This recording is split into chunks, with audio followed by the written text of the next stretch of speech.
this video, I'm going to talk about how do you fade back the use of the clicker in the treat. When we're using clicker training, our goal is to use this as training tools, not something that we're using as a bribe or a lure, meaning if my dog doesn't see the clicker in the food, they basically just don't pay any attention to me. And that can be an easy trap to fall into.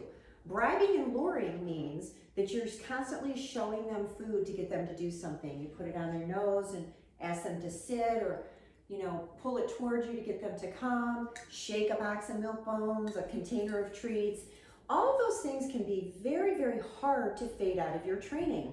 So in other words, if your dog doesn't see a container of treats or a treat bag, they may not necessarily respond. And that tells me a few things. You're not using food correctly, and your puppy isn't really understanding what's going on in training. So we want to be very careful that we use food correctly and then we fade it out when the time is right. So what does fading the clicker in the treat mean? It means that when you've consistently worked with your pup or dog and they've learned the skills that are important to you, you need to start evaluating. If 8 out of 10 times I ask my dog to do a cued behavior and they respond quickly, boom, boom, boom, boom, every single time, then in that training situation, so say I'm working in my living room or family room and I ask my puppy to do something and they repeat it over and over and over, then I can say to myself, you know what, in this environment, he understands that cue. I no longer need to keep clicking and treating him for that. He understands what that cue means. But it doesn't mean that if you take him outside in the backyard where there's a lot of distraction, that he'll have that same level of training. Dogs don't generalize well. What that means is they have to learn in multiple environments for that behavior to become solid. I tell this story to students all the time. It's sort of like driving. I've been driving for 40 plus years. I'm a pretty good driver, drive all the time in the United States. But if I went to Europe and had to drive, even though I'm a very experienced, competent driver, in the beginning it would kind of be like starting over because I'm not used to driving on the other side of the road, having everything in the car be the opposite side of the car. And that's what generalization means. I would have to take the time to get used to driving in a different way. And that's how training is for our dogs. So we have to be careful that we don't set the bar so high that they can't figure things out and they get frustrated. So when I'm training, I train in multiple locations. I start first in areas free of distraction, very quiet. Then I might train out of my backyard, and then I might do a little training when we're on a walk. And then I go to the pet store and I train at the vet. And I just go into lots of different environments. And I'm really kind of watching my dog. Is the distraction level too hard for them? Do I need to back it down? Are they doing well? And then I just keep going forward.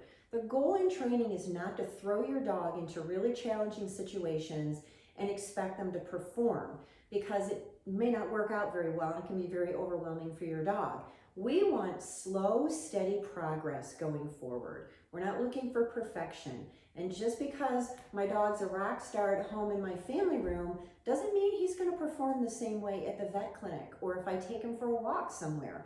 It's training. It's the process of doing it over and over and over again that allows our dog to generalize well. So when we think about fading back the clicker and treats, we also have to be very aware of the generalization piece of this. So if I'm working with my dogs and I'm working through a set of skills, I'm working on sits and downs and comes and attention exercises, and I break down my list, once they have become fluent in all of these different skills, then I can start putting them together during training sessions and having my dog doing multiple skills for one click and one treat. We call it sequencing behavior. Some people will call it a chain. It really just depends who you're talking to.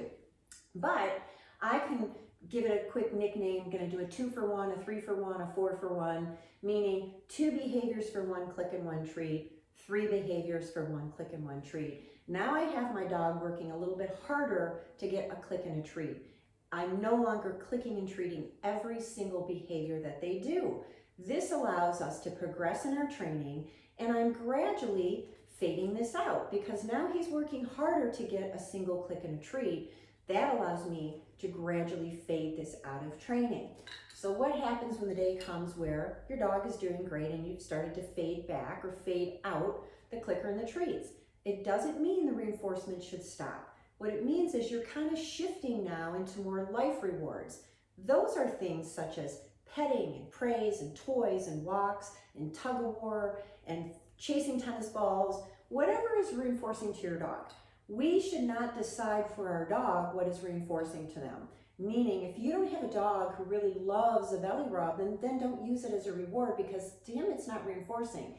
If you have a dog who could care less about chasing a tennis ball, don't use toys as rewards. They probably aren't going to enjoy it. I try to identify with my own dogs what are the things that they like. So Marshall, he loves to be petted. He loves a good belly rub.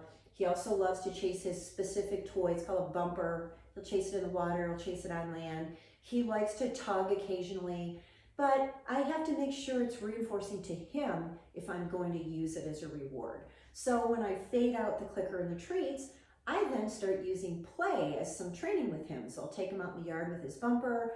I'll ask him to sit. He'll sit. That makes the toy go flying. He runs back to me. I ask him to drop it, which is another cued behavior. When he drops it, what a good boy. I pick it up, and guess what? It makes the toy go flying again.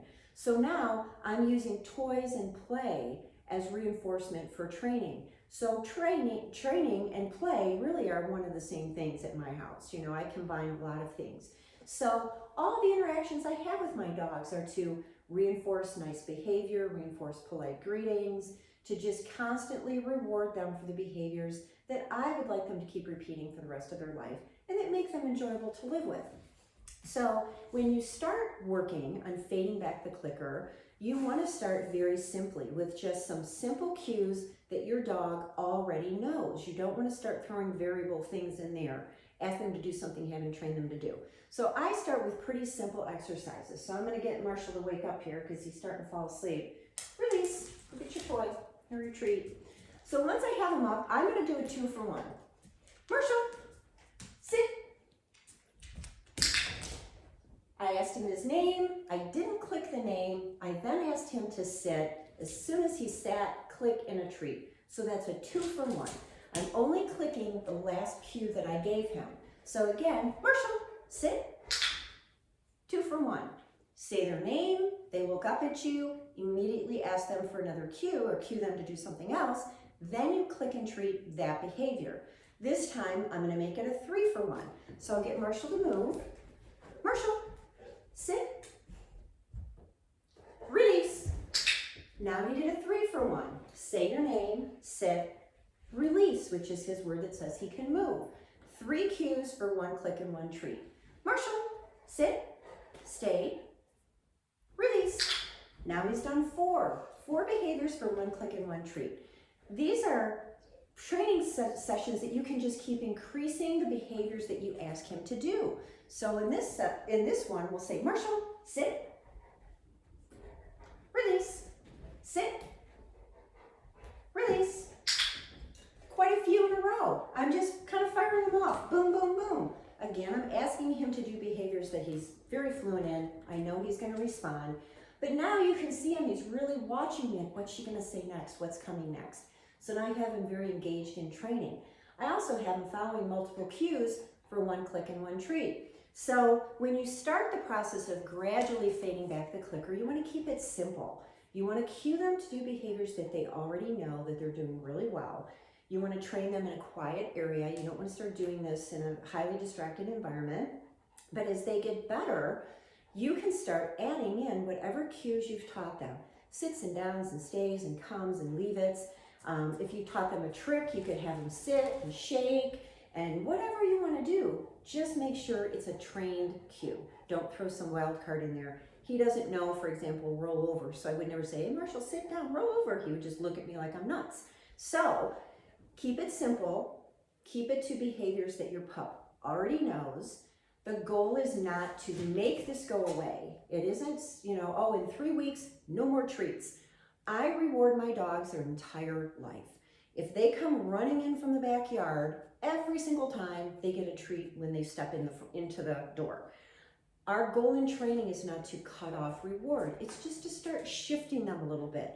Some life rewards, food rewards. Anytime I teach my dog a new skill, we go back to using a clicker and treats. things are just changing throughout their lifetime. There's no cutoff point that said, you know everything you should need to know, you're not getting any more treats. It's not fair. We're learning throughout our lifetime, and so are our dogs. So we want to think of it in those terms. It's just ongoing learning process. But the rewards that we get should change throughout our lifetime, and they should for our pet too. Training should not make you your dog dependent on getting food to be able to work with you. We want to just make sure it's a variable process as they get older.